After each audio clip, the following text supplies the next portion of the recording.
don't know the power of the dark side. I must obey my master.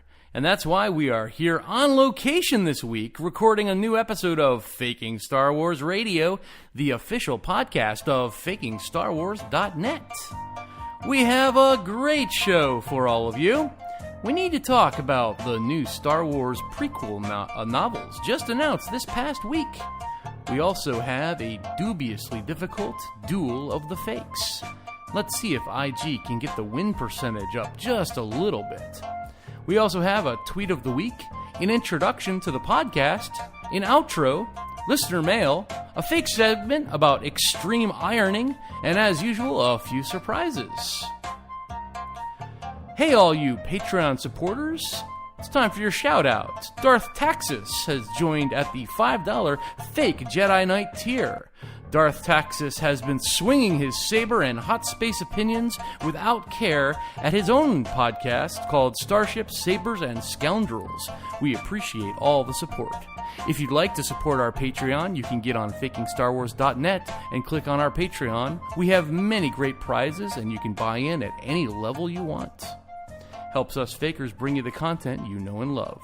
Our first surprise today is that my maniacal and mechanized co-host, assassin droid robot IG-69, is back with us here for this episode after a harrowing ordeal this past week.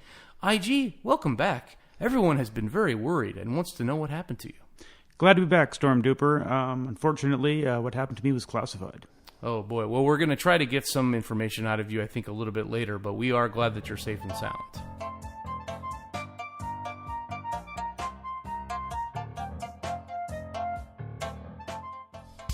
This season on the Galactic Entertainment Network, crazy things happen when you house a Sith, a Jedi Knight, a female stormtrooper, and a Wampa all together in a tiny two-bedroom apartment for 6 full months. On this season of The Real Galaxy, we've done exactly that. On next week's dramatic episode, Sith Lord and Jedi Knight argue about the dishes. Master Jedi, I have noticed that the dishes are not yet completed. It was your turn. It was your assigned task. Please see it done. No, it's not my turn to do the dishes. It's your turn. Don't use your mind tricks on me. It's your turn to do the dishes. Stop it. This is not funny. I agreed to do the dishes next week if you agreed to take out the garbage next week, remember? I have altered the deal. Pray I do not alter it any further. Female stormtrooper complains about the Wampa. That Wampa is the worst housemate. He's filthy dirty. He gets hair in the drain in the bathroom. And the other day, he tried to rip off my arm. He is just the worst. I would love to hear what he has to say for himself.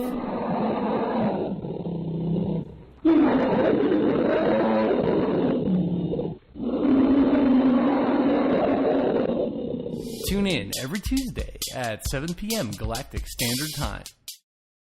Well, IG, it's been a few weeks since we've had you on the podcast. You are my undying co-host for life.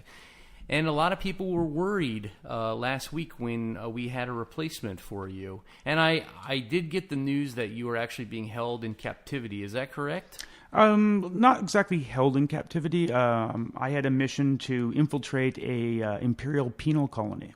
Penal colony? Yes, a penal colony. What was it? A big penal colony? Oh, it was huge. It was a huge penal colony. Oh my goodness. It's hard to keep you away from those penal colonies. Yeah, I know. What can I say?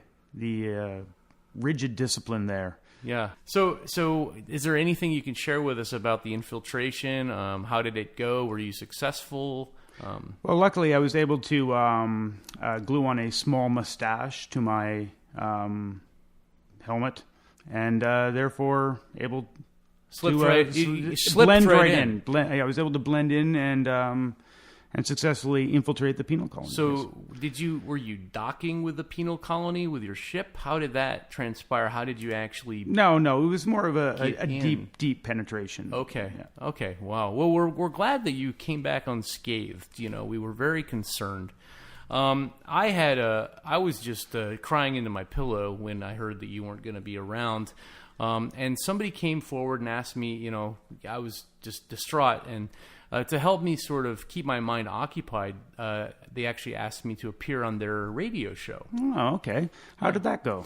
It was fun. The show's called The Fix It Up Show. It's out of Memphis, Tennessee. You can search for it on iHeartRadio. I think it's, 600 something. I could find it here at the end of the segment. But it was good. I actually had a very bad problem that I needed to solve, and they were very helpful. They gave me some great advice. Oh, what was your problem there?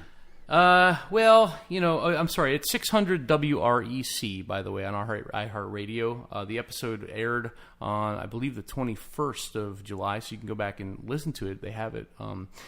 What happened was, maybe it's better if I just play the clip. Okay, I think that's, a clip is worth 1,000 words. That's right. So I was hooking up the nozzle, and it's a lot of fun, to do that. And unfortunately, absolutely. Mrs. Storm Duper was inside at the time doing some spring cleaning. Oh, no. And we were expecting some bounty hunters to come over later that evening, actually, for tea, so she wanted it to look really nice. Yeah, you want to impress them, of course. Yeah. Absolutely. And so what happened was I noticed that one of the windows had a little bit of Mayak poop on it. Yeah, and absolutely. It didn't very good. So I decided, just spray the window down. Well, unfortunately, it shattered. Yes, it did. Yeah. Yeah, that happened, Storm. Okay, go ahead. Wow, Storm, this is just escalating. My gosh. Well, I went from bad to worse because I tried to gun it because I thought, I just need to get going. And it whips around. Yeah. And we actually, rips off one of the turbines and it crashes into the front door, massive explosion. Yeah. Well, at that point, I hear Mrs. Duper scream, "Hey, you broke my gasket." Okay? And I'm thinking she's talking about her mask gasket because she's not an oxygen-breathing species. Oh, okay, so that's critical. One of them decides to bring his girlfriend, and she happens to be a 70-ton Rancor monster. So as soon as she's walking I across think I know our that couple. lawn, Yeah, I think I know them. to get in, she slips because the grass is wet and it's almost like a sinkhole now. Sure. And because of the water, so she falls down and smashes her head into her house, kills herself in the process. She's bleeding everywhere. Oh my gosh. So. Yeah, it was a disaster. So this is why I'm not at Comic-Con. Yeah, so here's I my would question. say so. Do I need to remove the Rancor monster first? And if so, do you know like a decent salvage guy in the area who can help me take care of that? And if not, should I try to repair the damage on the front door and the porch and just wait for scavengers to come and remove the body kind of as the Force intended? Because I've never really had experience with this. I'm just a lower-level Imperial trooper, so...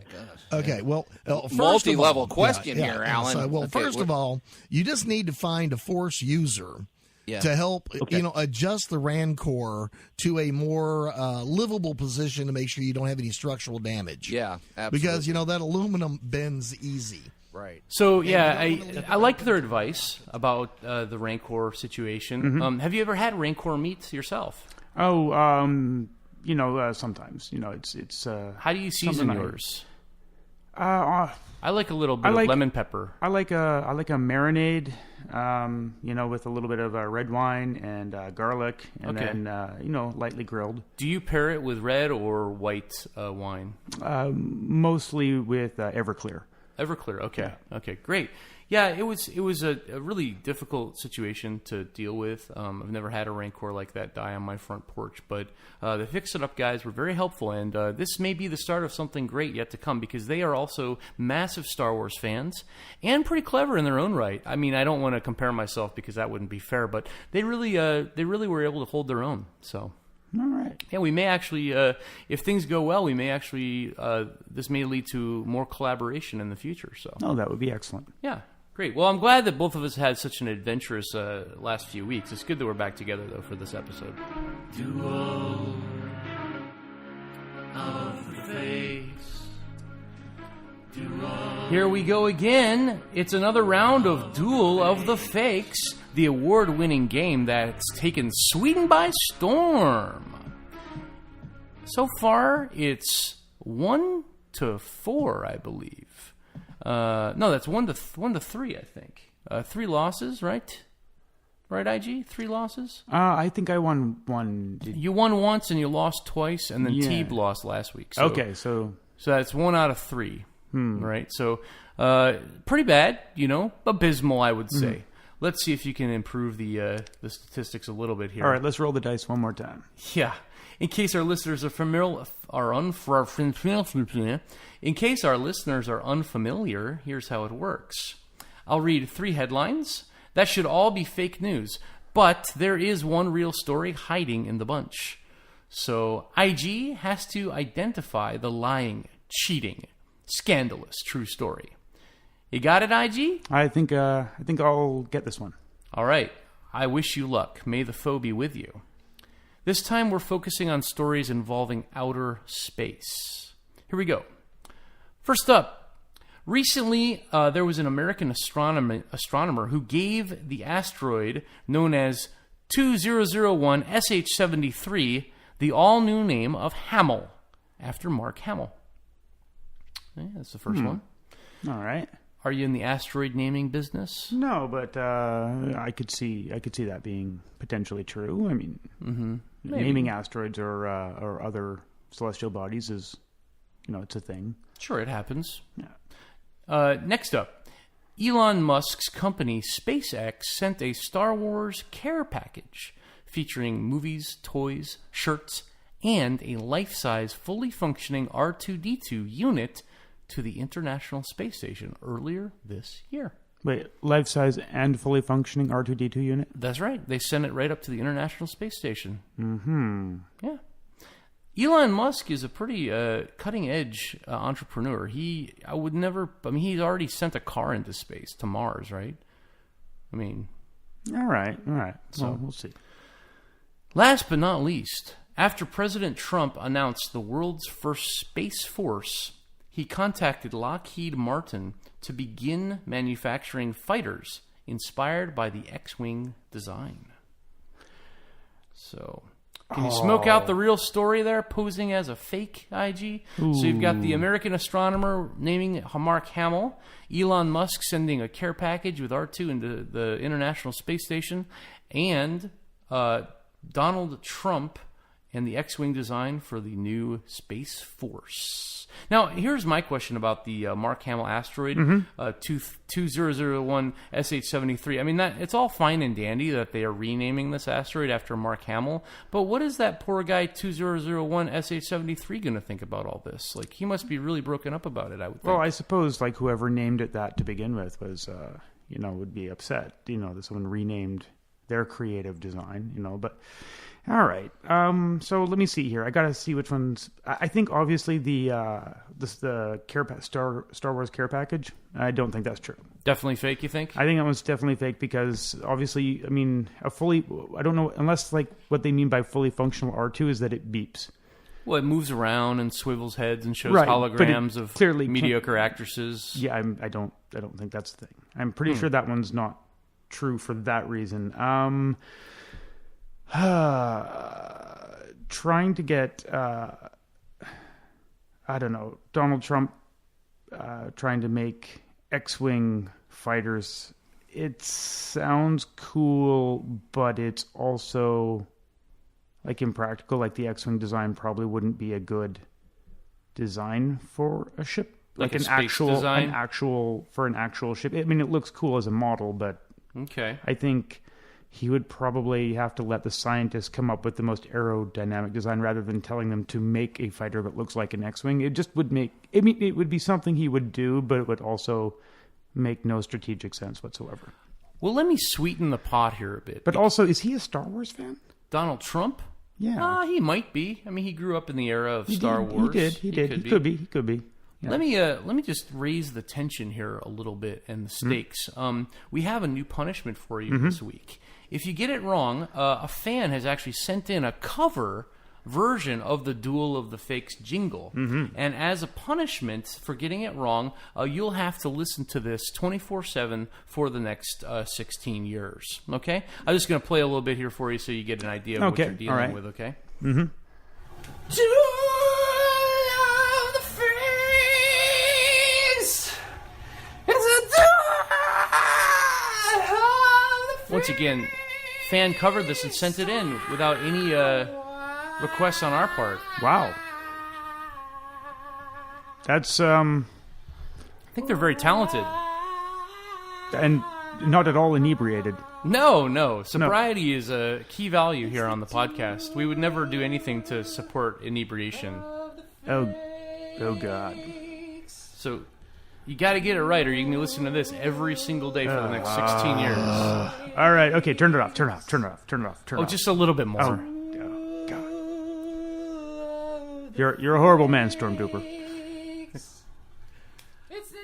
All right, so what's it going to be? Is it going to be the Mark Hamill asteroid, or is it going to be the Donald Trump Space Force X-Wing? The thing is, like the asteroid one, it's very plausible, but it also could be completely faked, because obviously no one knows the name of that asteroid.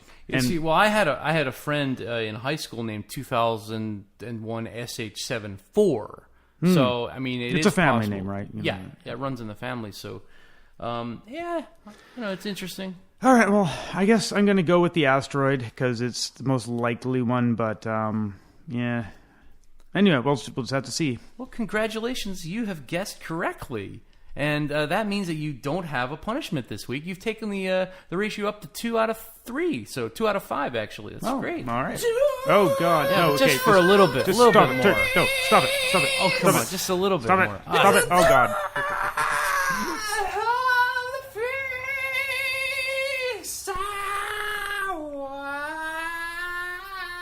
All right, all you faking Star Wars fans out there, it's time for another Twitter poll.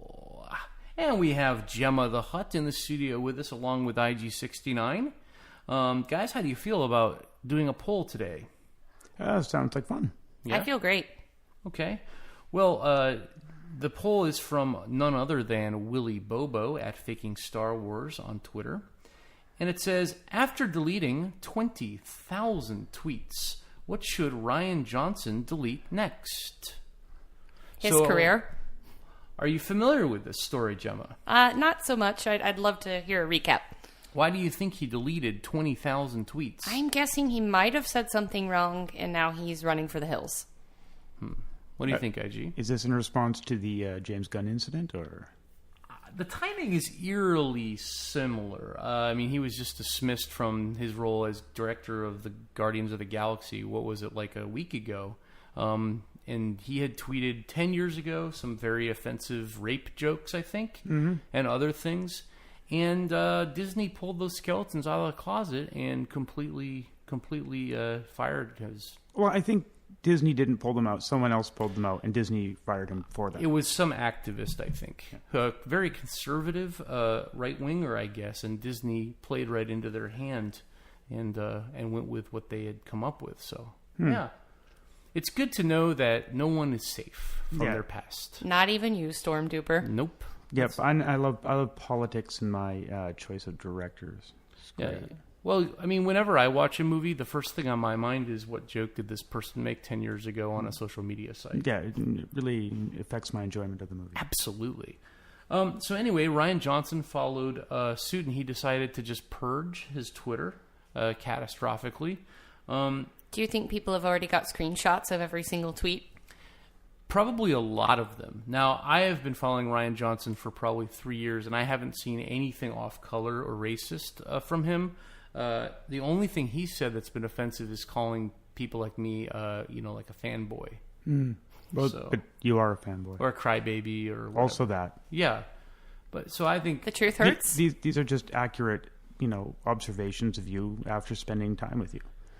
The truth does hurt.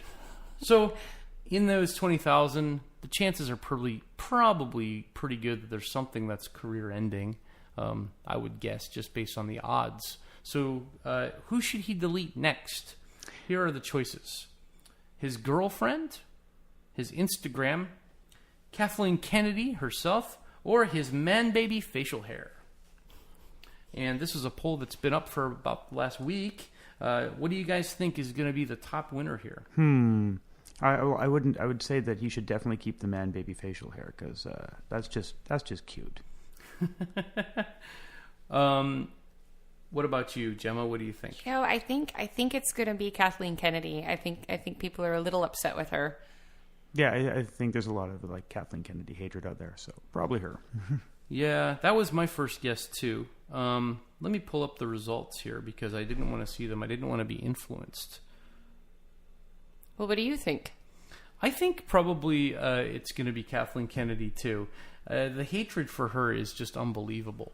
You know, I think we did a segment two episodes ago about how we would get rid of all her movies. Yeah, and people were willing to get rid of like half of the best movies on Earth to save Star Wars. To save Star Wars. Yes. Yeah. She should go back to doing what she's good at. Yeah. Which is not Star Wars. Well, it is a 52% majority for Kathleen Kennedy. Oh God. So. Yeah, I mean, James Gunn, I don't know much about him. I liked Guardians of the Galaxy enough that if he's willing to limit himself to one sexual violence joke a year, then I think I'm willing to give that to him as long as he keeps making great movies. Well, one, maybe two. If it seems just like a farcical one that involves like animals or midgets or something. But I mean, he's always he has a really weird sense of humor, and that's just kind of him. Is that I don't think he's not like. I guess this is the thing with when everyone makes offensive jokes at some point, But are they the kind of person that like means them?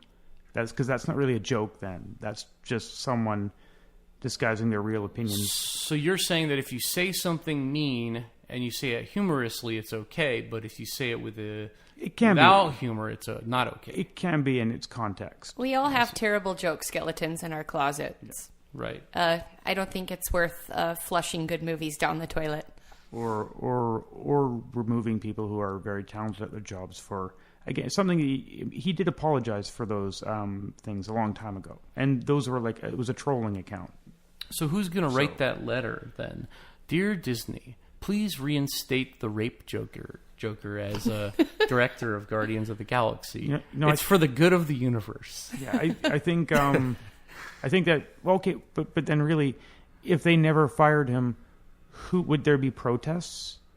What would the blowback be? Would no one go to see Guardians of the Galaxy 3? People would protest it and not. I think they'd go to see it anyways. Yeah, like we don't the care. Chinese would. They love that stuff. We don't care how our sausage gets made. Right. I mean, anyone in Asia goes to see Guardians of the Galaxy. It's actually a right. It's actually a requirement for continued citizenship. Like I think the fear that people are going to react negatively to something, it doesn't really seem to ever pan out. Most people don't care. I mean, look at what was it, Chick-fil-A. Going like anti-gay marriage, and that didn't hurt them at all.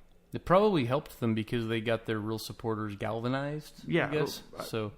I think they overreact and they panic whenever they think, "Oh my God!" Because I mean, if you think back into like the '80s and stuff like that, there were actual boycotts and things like that, all of which had very limited effects. I mean, so I really have to think that like.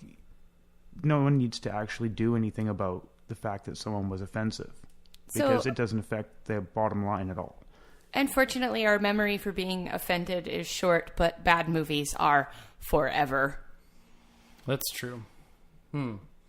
So the next Guardians movie is going to be probably worse. I don't think it's going to be as good. Well, it's not going to be consistent. Right. And I mean, I'm not a huge Guardians of the Galaxy fan, but I mean, am I wrong? Aren't there some rape jokes in the movie as well? No. Did we watch the same movie? Doesn't he joke about like he's with some alien or something, and it's a little bit rapey? There's sex jokes. Okay, well, you could make an argument that that's sort of offensive to women, and Disney profited over $700 million from those. To alien women. Yeah, so I mean, to me, it's a little two-faced at this point. They should take that $700 million and they should donate it to a women's crisis center, just to show goodwill. They should donate it. If they're really behind it here, I think that's really what they should do. I'm a woman; they should just give it to me. There you go. I agree. Does Disney remember that it was founded by a Nazi supporter? Just wondering. They should actually donate all their money then to. The Zionist Jewish League or something. Yeah, I believe that is a great idea. Great. I'm glad we settled this.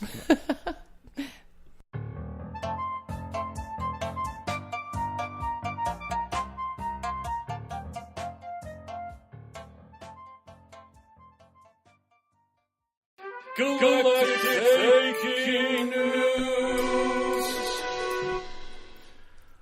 Well, we have some real Galactic faking news. This week has just been insane for Star Wars news. Do you guys have any idea what's going on this past week? Unfortunately, I've been infiltrating a prison for the last week, so no, I've been completely out of the loop. Oh. I've been busy washing my hair. Great. Well, I am happy to be the ones to let you know that this... Were you using Galaxy Shine? Of course. I love it when all my hair falls out. But it's not very expensive, so it's sort of a win-win. Well, I'm happy to be the ones to tell you guys this. There was a massive announcement at Comic-Con. Ooh. And they announced the cast for Star Wars Episode 9. I thought Star Wars was finished. Oh, you mean you thought The Last Jedi was the last Yeah, it Star Wars seemed like trilogy? they wrapped it up pretty well. It did say The Last Jedi, right? So I took we're it done. literally. I hadn't thought about that. Actually, yeah, I guess a lot of fans did presume there would be an Episode 9, but they never made that clear to anybody. Never presume things like that. Yeah. Well, I mean, didn't they pronounce Star Wars dead at that point? So Yeah, I mean, the hero died and the villain died, and everything else seemed like it was going to be okay. yeah. Well, maybe this is fake news. Maybe there This isn't is a a surprise cast to for me. Episode 9. That would actually be the biggest surprise and twist they could do, is that there was no Episode 9 and that was it. I think that would be a good idea for them, don't you? Yes. So here's the news. Not surprising to hear that Daisy Ridley and John Boyega and Oscar Isaacs are going to be back. But we do have 3 confirmed character appearances that we probably shouldn't have been given. This is a massive spoiler. Do you guys want me to tell you? Well, the first one is that Mark Hamill is confirmed for Episode 9. Okay. Well, it makes sense as a Force ghost. Yeah, I think most people expected that either in some kind of Force back, like showing something before the sequel trilogy, or maybe he'll be in as a Force ghost. I don't know. What do you think? Which one do you think they're going to go with?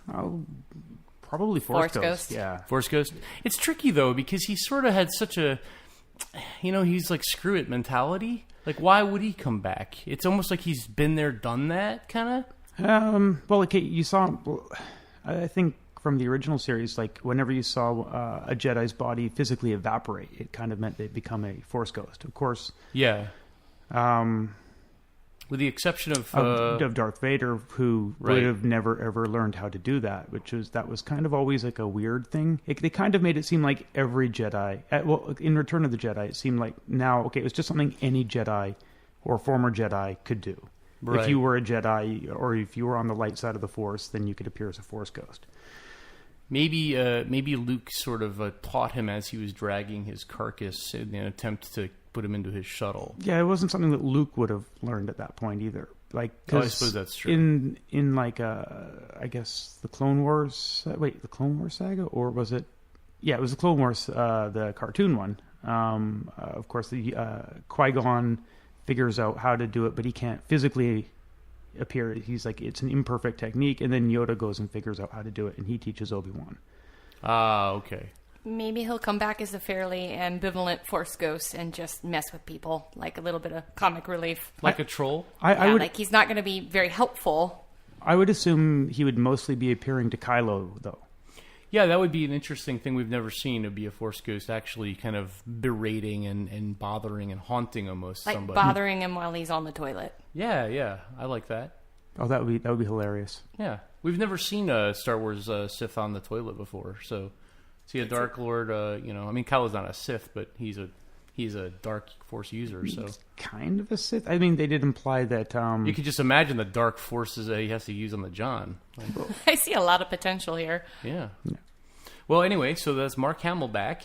He also shaved his beard off, so it might be that his beard didn't make the journey into the Force, but just his body. It's already been established that with Obi-Wan that beards can, though I suppose, they can. You can have a Force beard. Yeah, but it's. Maybe the beard itself will be the Force ghost, and they'll CGI, digitally remove Mark Hamill, and it'll just be like a talking beard, kind of like the choosing hat in Harry Potter. But this will be the choosing beard, so maybe it'll follow Rey around and tell her which guys to train for the next order. And hopefully leave her alone while she's in the bathroom. But then with the Lucas re-edits, right, he made it so it was young Anakin instead of old Anakin appearing, right? That's right. So basically, it's like, I think the idea of that was the Force Ghost appears at the last time that the person was in fact a Jedi, which for Luke, because he kind of quit. Oh yeah, he quit, I guess. The last time that he was like trying to be a Jedi or like still on. Was when he was teaching the Knights of Ren, or teaching what became the Knights of Ren. Maybe Mark Hamill's growing his beard back. Maybe he gets like they have a beard a that. day. He has special beard pills he's taking. Yeah. Okay, so the other surprise, we all wondered how they're going to deal with this, and from what I've read, actually arguing about how to deal with this is probably one of the main reasons why Colin Trevorrow was dismissed from the project. But since Carrie Fisher died, Disney did confirm, first of all, that they would not be doing a CGI remake of her. Mm-hmm. They also confirmed that they wouldn't be stuffing a dummy and animating it with someone's hand. Okay. But it turns out that JJ shot a lot of scenes for Episode 7 that they're going to repurpose. Okay, so they're going to use repurposed film to... Yeah. I don't know if that means they're going to use another person's voice. I assume it does. So they'll add in different dialogue and probably do some CGI work on just the lips. Well, I think maybe it's Maybelline, something like that. They probably have enough of her audio files to... splice together? Yeah, splice together and make her say pretty much anything. Yeah, I mean, and her voice in Force Awakens and Last Jedi wasn't really very identifiable anyway, so I think that whatever voice they use is going to be fairly convincing. But, I mean, it'll be interesting to see how they write the script around those scenes, because basically now they just have to get to those scenes and get through them. So my guess is they'll be fairly short and probably take place in the very first 10 or 15 minutes of the film. I am not looking forward to that, though. No. I think we'll be too wrapped up in the special effects part to really And I think they're going to have to write her out pretty quick. Right. It'll have to be soon, I think. Yeah. Yeah, which means... First 30 seconds, maybe? No, but probably first not. 10 minutes. But they're going to have to get, having her in the movie is a problem, so we're probably going to get a fairly unsatisfying end to Princess Leia. Yeah, it seems like a mistake. It seems like, I mean, Last Jedi had her with a great moment, when she's flying through space like a witch. It seemed like it was time to just let the character die then. But they'd already finished the movie, and she was integral to the rest of it, so... Yeah, so why don't they just have a funeral scene at the beginning, and then the First Order can bomb them and destroy them all, and then the rest of the movie can be about the First Order just taking over the rest of the galaxy. Well, that'd be interesting. I think we talked about this... And then it should end. Everybody dies, and it ends. I think we talked about this briefly, many episodes ago. Maybe I can't remember if it was something we recorded or if it was something that we just talked about. But I always thought the best way would be just to have her ship blow up, and you don't see her dead. She was on the ship. We don't want to see her die. You just know she's on the ship. Yeah, and it's just maybe it cuts to her just looking at something coming at her, and then she's like, and then the ship blows up, and it's like, no, Princess Leia, and no Force ghosts. So, do you feel like this is kind of Disney taking advantage and appropriating Carrie Fisher's identity from Episode 7 and 8 and using it in Episode 9? I think people should maybe boycott this film because of that. No, I would always support a boycott for any reason. Yeah. Okay, so those are the two big ones, but we got one more. You guys got any idea who it's going to be? Ooh. Is Boba Fett back? Maybe, but no, that's not the news. Do tell. I'll give you a hint. It works every time.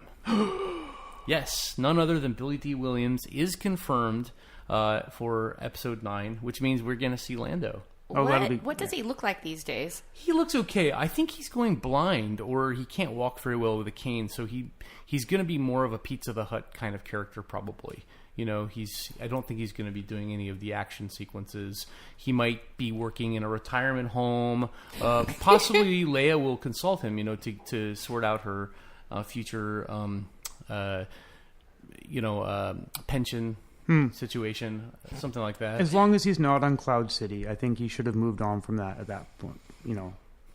He was a general during the rebellion. You think he would have been? He probably would have worked that into something interesting. I hope they... Yeah, maybe he's reunited with Chewbacca or something. Chewbacca's already with Rey. It would be tough. Ooh, Lando and Rey.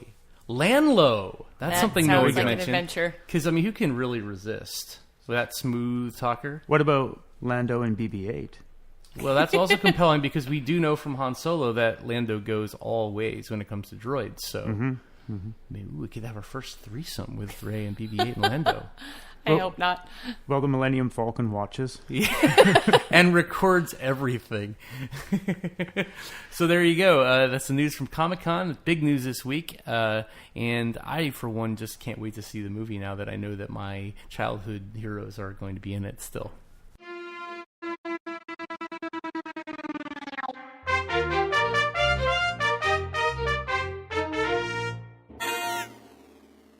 Link Voxamillion here for fakingstarwars.net.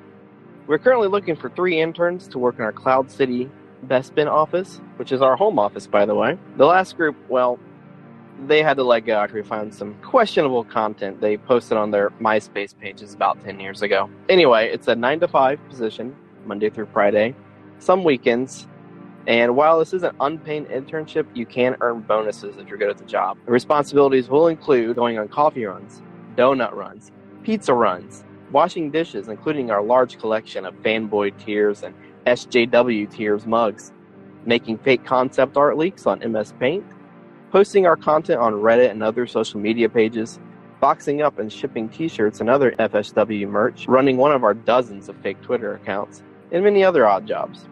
Requirements for consideration include the ability to use Microsoft Word, Excel, PowerPoint, MS Paint, Photoshop, video editing software, be able to hold your breath for at least 12 minutes, and able to stand on your head and balance droids and rocks using the Force. Ability to speak intelligently, not only using Galactic Basic, but also Hachi. Speaking Huttese and Tito are recommended, but not necessarily required. And you must have reliable transportation. And also, the candidate must be young, athletic, and have a cheerful disposition, but they also have to be cold and be mature, at least 6 years of age, and have a ruthless demeanor. If you're interested, please send your resume and cover letter to staffing@fakingstarwars.net or see our posting on Indeed or Monster. Thank you, and may the foe be with you.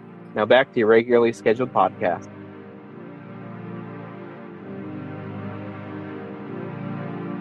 IG, are you a trivia buff? Sometimes. Well, we are going to be doing a massive trivia event here on the podcast in the coming months. Details are forthcoming, but we're looking for people to actually appear live on the podcast to be contestants and participants in our trivia showdown. Would you be willing? Oh, well, I think I'm contractually obligated to anyway, so... Yeah, so if you're out there and you think you're a Star Wars trivia fanatic, give us a message on Twitter at DuperStorm or at FSW Radio. And after going through our rigorous preparation and vetting process, could you go into that with a little bit of what we do to vet some of our possible contestants? It involves interrogation droids. And a lot of pins. A lot of pins. Yeah. Yeah. Sleep deprivation, waterboarding. It's a little excruciating. Yeah. But if you do pass the test, we'd love to have you on. And the prizes are all parts of things that we'll give away on our Patreon site as well for different buy-in levels. So you can look forward to some new t-shirt designs, especially for the Trivia Showdown. So, let us know if you're interested, and we'll get you on. It's going to be a great time. IG, as you know, it's very expensive to host a podcast. Mm-hmm. We're paying over $1 million a day for this recording studio.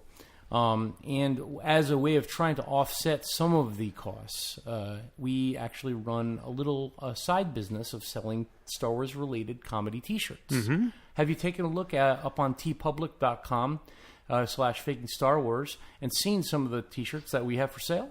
I have indeed. They look really, really good. They're well designed. T-shirts are comfortable. They are available in all kinds of sizes. Currently, we only have models with space for 2 armholes. But if you have an extra arm, you can easily adapt your shirt. Oh, well, scissors. There you go. Scissors. We don't sell the scissors. No, those are sold separately. Yeah. What's your favorite design on the site? I liked the all-natural green milk T-shirt. That was funny. Yeah, I like that one too. I think some of the puns are good, but probably my favorite is the No Porgs Allowed T-shirt. Oh God, yeah, the one, yeah, it's just a porg with like a like Ghostbusters sort of the sign. Ghostbusters sign. Yeah, that's good because I mean, it's cute and porgs really don't belong anywhere, especially not like on legs as tattoos or anything like that. No, so you might want to get that tattoo removed, by the way. Well, I have one on each of my pecs, which I deeply regret. Yeah, that was a tequila-filled night. Yes. So anyway, if you are interested, we suggest you go onto the website and buy one of each shirt. It will help us out, and you'll be the envy of all your friends. Or they'll just make fun of you. Or they'll, I mean, if you have any, of course. To be honest, if you're going to buy one of these T-shirts, they probably already do make fun of you. Yeah, so or you're just horribly alone. Yeah. And in that case, at least you'll be horribly alone in a well-fitting T-shirt. Exactly. And now a word from one of our great sponsors. Is your child experiencing prophetic visions, levitating small objects, or sneaking off at night to pod race in the desert? If so, your child may be Force sensitive. Force sensitivity is a condition caused by microscopic organisms called midichlorians. Caring for such special children requires expert assistance. Thankfully, there is a place they can go for the help they need. Lord Vader's School for Gifted Younglings, located on the scenic planet of Mustafar. There, Lord Vader will deal with them personally.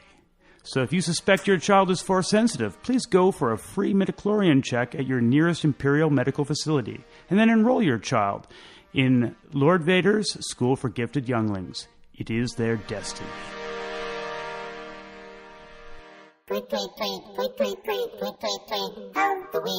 And it is time for Tweet of the Week. Now, IG, you're not on Twitter, is that right? That is true, Storm Duper. So is it really fair that we're asking you to respond to tweets in a social media site that you scorn with every fiber of your being? No, it's not, but you're going to do it anyway, so let's just get on with it. All right. Well, our first tweet today, we've actually got two.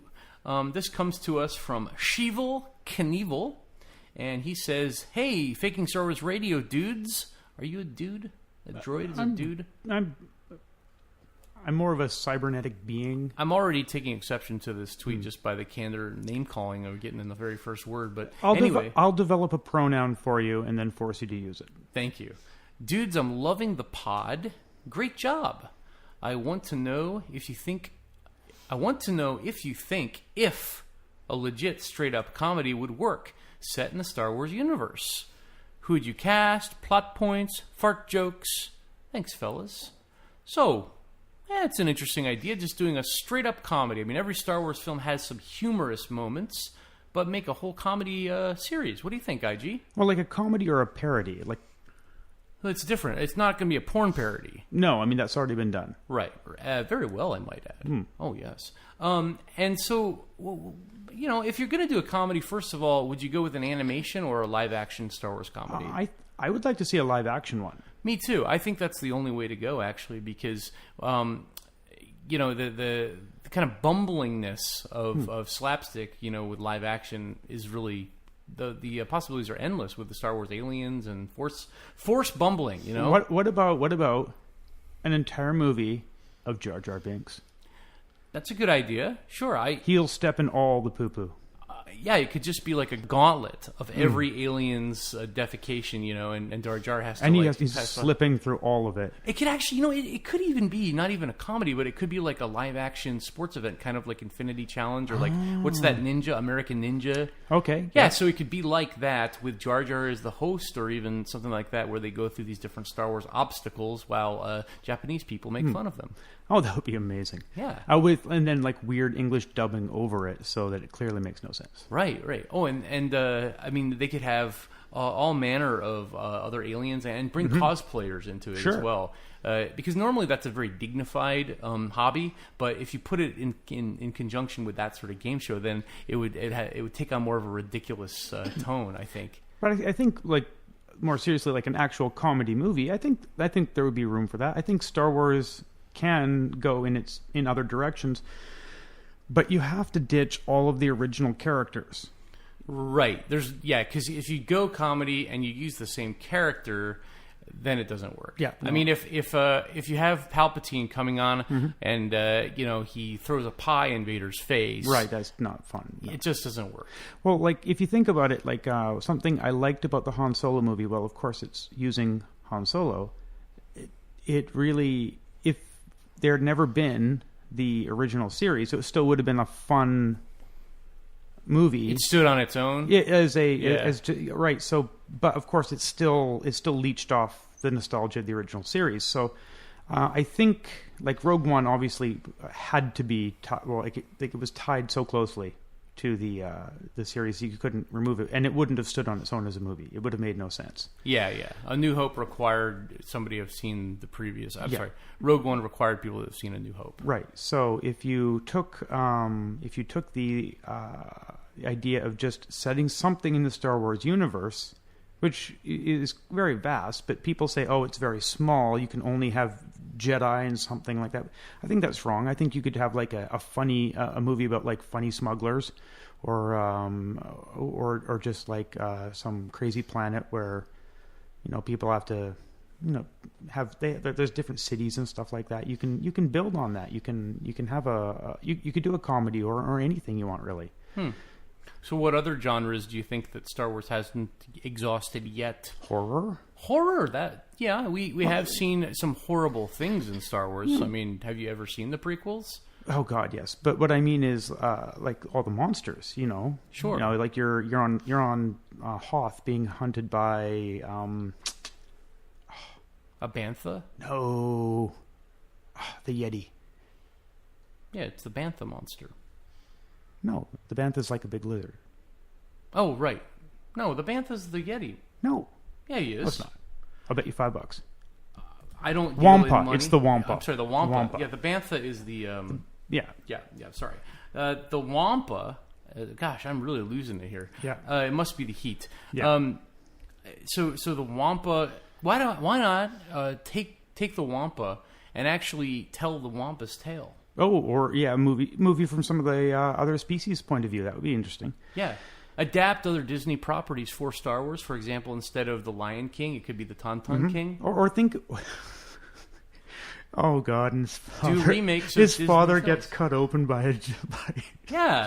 Oh, God. It'd be great. And he just grows up hating the Jedi. The writing is on the wall here. Or if you think about it... like Little Gungan? The Little Gungan. What about and he can't talk. It'd be great because he can't talk. What about like a Sin City style movie where it's just little snippets of like a film noir? Yeah, that was originally the idea for part of the tale of Attack of the Clones. Like the Obi-Wan story arc in that film was supposed to be sort of a film noir mystery.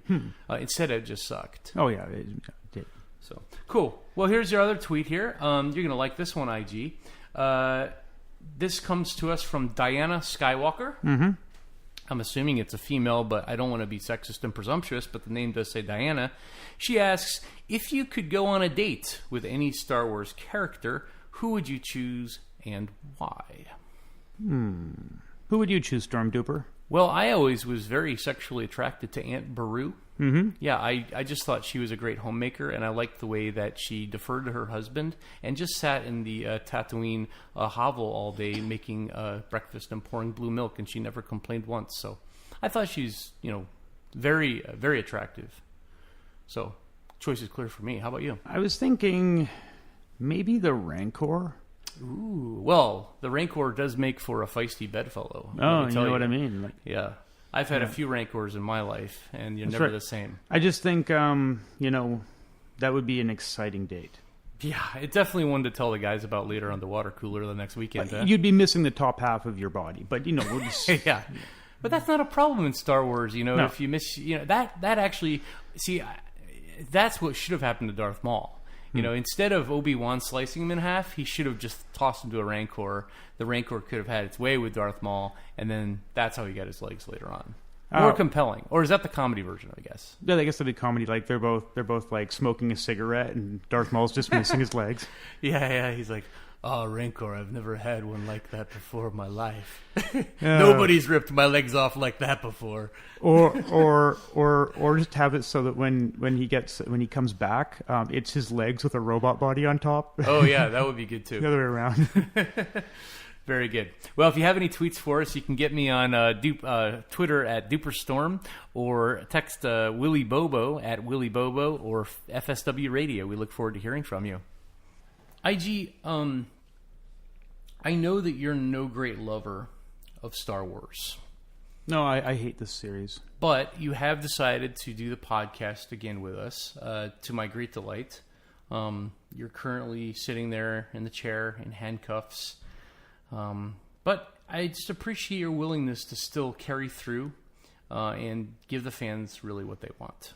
It's all about the fans, really. Yeah. Well, we had a big announcement this week that is really about the fans. Disney obviously has done their homework, and they know that we have about a year and a half without another Star Wars movie coming up here. And they've made some announcements about shows and animations and a new Clone Wars series, Resistance animated series. But we've got a big one. We've got a real big one now. Ooh. They have announced some new canon novels written by some factory ghostwriters about the prequel era characters. Wow. So, like, books that have already been written and then declared non-canon like 3 times. And wait till I tell you just how compelling these novels are going to be. Okay. One of them is about Queen Amidala and her journey from becoming a queen to abdicating the throne to becoming a senator in the Galactic Imperial Senate. I thought that, like, Naboo queens only served a limited term anyway. Right. That's what I mean. So it sort of follows her adventurous track from becoming a queen to becoming a senator. Oh, great. That's a story I've always wanted to hear. Another fascinating addition is a novel about Qui-Gon Jinn and Obi-Wan Kenobi before they were ambassadors on the Trade Federation ship in the Phantom Menace. And their previous adventures as Jedi Master and Padawan learner. I guess that could work, because people like Obi-Wan. I mean, does anyone care about Qui-Gon Jinn? I sure do. I'm just absolutely riveted at the prospect of reading these novels, aren't you? I'm not going to read. I'm actually illiterate. What seriously? Like what is this? I mean, I am not a huge fan of the prequels. That is well known. But these novels, they just sound like absolute garbage. I just have to say it. I mean, who wants to read a novel about Queen Amidala's life between Phantom Menace and Attack of the Clones? I mean, that has to be absolutely the most banal part of Star Wars canon era, right? I mean, the thing is, Disney literally nothing happened there that we had to know. No, nothing. It's actually very well explained. Her term ended, and she became a senator. Meanwhile, Obi-Wan and Anakin did some stuff. Well, this is... Is this a troll? I mean, what? They could have announced any number of novels that would have been more interesting than this garbage. I know. I guess they're trying to make some... they own basically 3 toxic properties, the prequels. Okay. Yeah. No one likes them, but the Clone Wars animated series did quite well. No, there are some fans who love the prequels. No, of course there's some, but not a lot. Yeah. So, they have that whole section of the universe or of the story that isn't really being used. So I guess they're trying to throw that out there. My problem with any book that they write is that there were already books written and several times in the expanded universe, comics, graphic novels, and books that have been written throughout the decades of Star Wars. All were licensed by, or most at least, were licensed by Lucasfilms or whoever, and they were all canon at one point until they decided it was inconvenient and would contradict with whatever Lucas felt he wanted to change things to, or what Disney wants to do. So, I mean, Disney and Lucas have basically just made any of these books at any point, even if they say they're canon, can be made non-canon because what counts in Star Wars are the films. Well, that should be that way, in my opinion, anyway. Well, I've never read a book in my life, let alone a Star Wars book. So I don't mind too much that they're rejigging it, but I just think as long as they're rejigging it, why don't they do something really awesome? Yeah. I mean, I was hoping for like something like a Ewok versus Jawa Death Force fight or something. Or how about finding out what happened to Luke in between Return of the Jedi and Force Awakens? Well, there's been some stuff there. I mean, Bloodline, I think, goes into that to some degree. Okay. But I don't think it's as detailed as you might prefer. Sure. They don't explain how he found out that you could squeeze the milk from one of those siren manatee creatures. I have been wondering that. Like, was he just fondling them and suddenly figured it out? Or did the Keepers tell him? The Keepers may have let him probably. know. Yeah, right. I'm going to guess that's how they did it. Yeah. So prequel properties in general, I don't get very excited about them. Novels I don't usually get excited about. So this is a news that really left me hanging dry. I mean, well, I think novels are a great way to patch the holes in the movies, but they've done it too many times. And then like you read one of them and you like it and you think, oh, that was a great story, and then they go, oh yeah, no, that's not actually what happened. Now this is what happened. Well, okay. So let's talk about the prequels a little bit more. So they're either canon or they're not, and I don't like them constantly changing what is and what isn't canon. We have a reputation on the podcast for being what they would call prequel haters. Oh yeah, yeah. And the term sort of nauseates me. I don't think I hate movies enough for there to be a term for it. I mean, I don't think about the prequels unless somebody forces me to watch them. Right? So I wouldn't call myself a hater. I just don't think about it. Are you a prequel denier? Yes, I'm more of a prequel denier. That, I think, is a better term. So, but I want to be fair, you know? We love Star Wars, so let's look at the good points in the prequels. I mean, I think there are things there that could become interesting novels if they chose to. I think if you could choose one part of the prequels, one of the three movies, a scene or a plot point or a character that you really enjoyed, that you would like to see a novel written about or a more expansion given to that, what would you choose? Well, I think we discussed this like in one of our very first episodes when we talked about the prequels and some of our disappointment with them. I think obviously what I would really like to know is more about the actual Jedi. I really want to know, well... So a little bit more of the Jedi Temple stuff, or the Jedi Council? Jedi Temple, Jedi Council. I mean, again, all of that was heavily... Yoda backstory? I'm not why it doesn't necessarily have to be specifically about one of the established characters, but this is the thing. Those stories were already told. Well, I would throw a fit, for example, if they told a Yoda backstory. Yeah, that would... that would just nauseate me to no degree. Oh, God, yeah. And I don't think anyone could do it in a way that would satisfy anyone, so why bother? Yeah. Also, you don't need to know more about Yoda. Yoda is, and that's enough. Exactly. Okay, so then choose a character that you would want to have a novel about for the prequels. Well, then. I mean, you don't necessarily... A character? Or a plot point. Well, a plot point for me would be... Or a costume. Choose a novel about one of the characters' costumes. All right. In the prequels. I guess... There's not a lot of inspiring characters out of the prequels that like you really want to know more about. I mean, and also each one of them, like I think Mace Windu had books written about him. And his name was actually part of Star Wars before New Hope. Exactly. Was even written. Well, right, and again, he appeared in some of the other. I think he might have appeared in some of the other, or at least mentioned in some of the other books. But there were. Like, I don't really care about any of the characters. So more what I'm interested in is the backstory of the world, figuring out like how the difference between the New and the Old Republic, all that stuff. But again, most of this was covered in previous books and then they were just thrown in the garbage. So what's the point of rehashing it and probably not doing it as well as it was already done? Yeah, fair enough. I really liked the angle of the cloners. Like, I thought that could have been really awesome. Do you remember the name, like Lama T?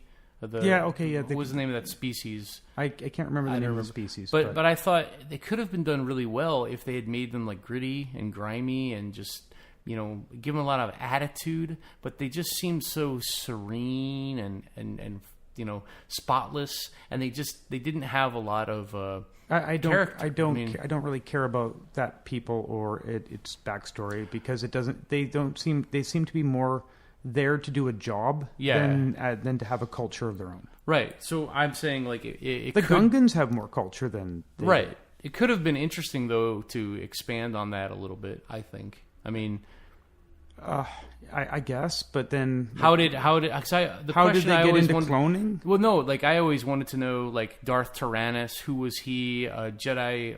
Count Dooku's Jedi Master Sifo-Dyas. That was already done. Who was he? How did? Because I mean, I'm looking at it because I'm an 8-year-old at heart, Okay, and I didn't really understand all of the nuance of how that plot fit together when they said, Jedi Master Sifo-Dyas came to us 10 years ago. Who is that? What's going on? And it was very convoluted. It was almost like it was just sort of written and stuck in there, to make a movie. Yeah, they already did that. They did some of that backstory in the Clone Wars. Okay. Again, I know you don't like the animated ones, but the animated ones did explain quite a bit about Sifo-Dyas. Yes, and all the other characters.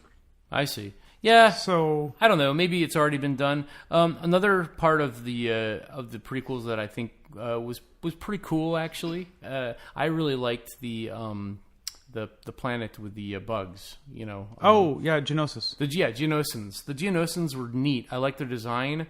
Their language was really cool, and the whole Roman aspect with the Colosseum. The Colosseum, I think was neat. So, tell us a little bit more about them and how they designed the Death Star and were involved in all that, and it explained a bit more in the Clone Wars, and I'm sure in some of the other novels as well. Yeah, but there's room there. I mean, I think there's enough interesting things in the prequels that they could expand on more than just Amidala's legacy as a senator. Yeah, especially since like her character arc goes nowhere. Like right. she basically just births the twins and dies. Yeah, because she lost hope, the will to live. That was so weird. I mean, it seemed so clear that Leia lived and met her mother. Right, from watching the Return of the Jedi, and so bizarre to me that they would have made the decision to totally retcon that plot point. This often happens when authors don't read their own material. Really, because they've forgotten certain details, and then they have a great idea for a new one, but it clashes with a previous part of the book. So you're saying that the fans know the material better than the authors? Well, yeah, because they've memorized it. Like very few authors read their own books. So why don't they actually ask the fans to be involved in the creation of the new content? Would you, if you were the author? Well, I've been asked on numerous occasions to write more scripts. I mean, I wrote the scripts for the original Star Wars trilogy. They were done very well, but since then I haven't really heard much news. Yeah, so I believe you. Millions wouldn't, but I believe you. I don't.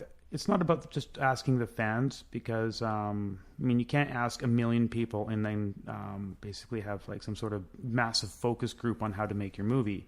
Each director wants to make some sort of vision. No, we should do it America's Got Talent style or something, or America's next top model, where actually that is how Disney does it. They shoot 2 different scenes for every little plot point, and then they release each scene in a movie theater. They charge $20. Everyone goes in and they give them little clickers, and then each fan gets to decide which scene is actually going to be in the final movie. And then after it's all done, they piece together the monstrosity, and fans can't possibly complain because they voted for it. Mm-hmm.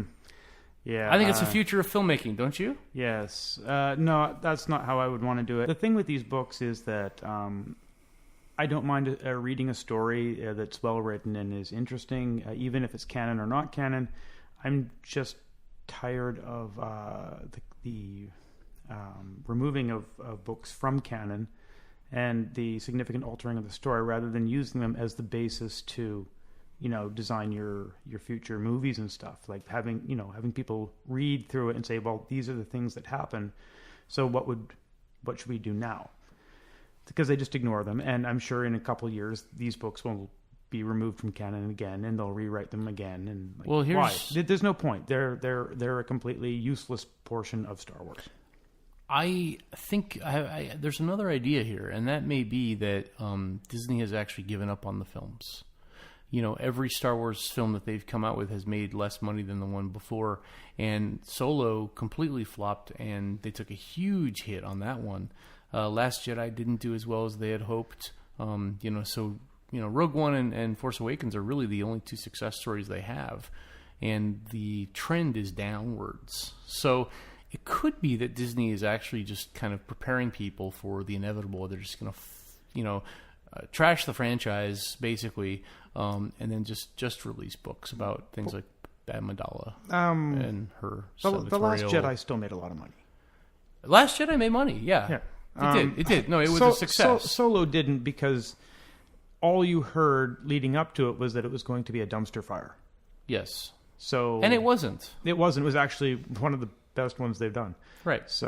But I think Disney, they know they've alienated people so much with all the political aspects, and they've tired people out with it. Star Wars was supposed to be fun, and now it's become such a magnifying lens for everyone's social problems and everyone's issues and personality quirks, everyone's Twitter feed, and it's just magnified it to the point that you can't enjoy it anymore unless you're absolutely pissed drunk. And that's why we do this podcast. And that's why we've never done it sober. And I will continue that tradition. Yeah. All right. Well, I think that's all we can say about this. Let's hope so. Faking Star Wars Listener Mail. This is Freddie Pesk of Portland, Oregon, and I recently read a fan theory that Weasel from Solo actually was infiltrating as Wicket the Ewok in Return of the Jedi. And I'm wondering, has anybody else ever heard that before? That's a fairly incoherent theory, IG. Have you heard it before? I heard a different one. What did you hear?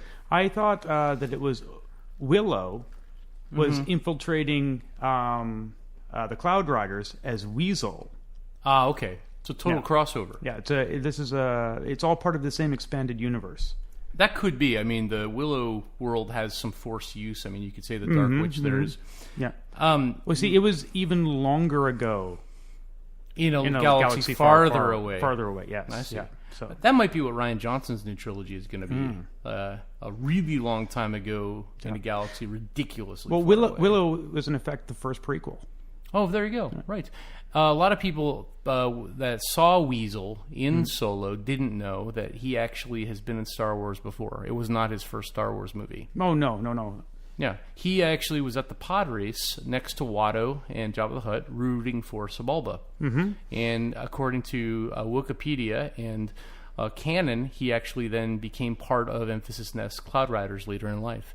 And so it was a natural fit to cast Warwick Davis again and bring him back into Star Wars. I think he's been in at least 5 Star Wars movies, right? Yeah, of course, most infamously as in the Ewok, Wicket. Sure, as Wicket. Yeah. Was he infiltrating as Wicket and wearing a bear costume? Well, as an actor, yes, he was. So. Yes, most definitely, yeah. Yeah, he's not actually an Ewok.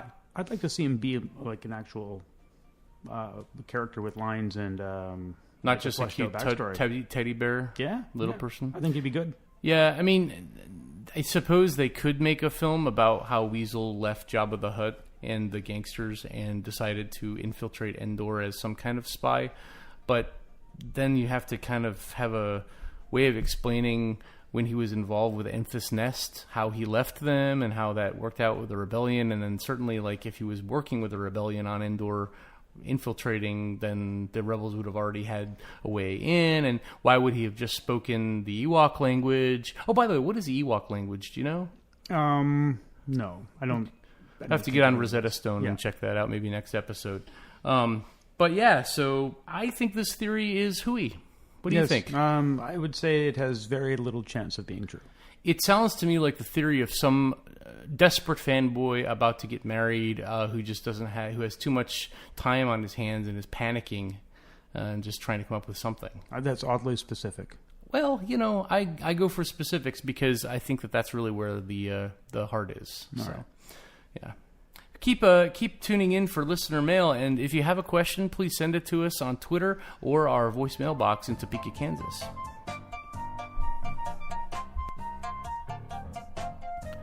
IG, it's been an exhausting and exhilarating experience being on location with you here.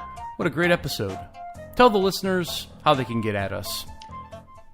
You can follow Faking Star Wars on Twitter and Instagram at Faking Star Wars, and on Facebook at facebook.com/realfakingstarwars. And IG, I know you've heard about this Patreon that we've started in the last few weeks. Listeners can buy in for as little as $1 a month to get a sticker or a mug or Faking Star Wars t-shirts, things like that. Which tier would you probably want to buy in at? Oh, I don't know. Perhaps Sith Lord. There you go.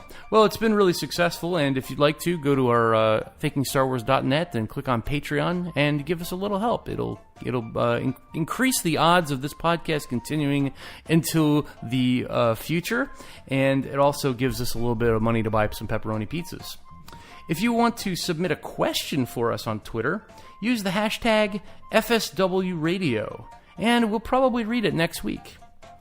You can also get official Faking Star Wars t-shirts and other fantastic gear at tpublic.com/user/fakingstarwars. You can follow me on Twitter at DuperStorm. And, of course, please stop following me. You can follow Faking Star Wars Radio on Twitter as well at FSW Radio. And always stay tuned to fakingstarwars.net for quality Star Wars comedy, parody, and satire. New articles going up almost on the hour every day. Thanks to you and for all our followers for listening. May the Faux be with you. See you next time. Goodbye, everybody.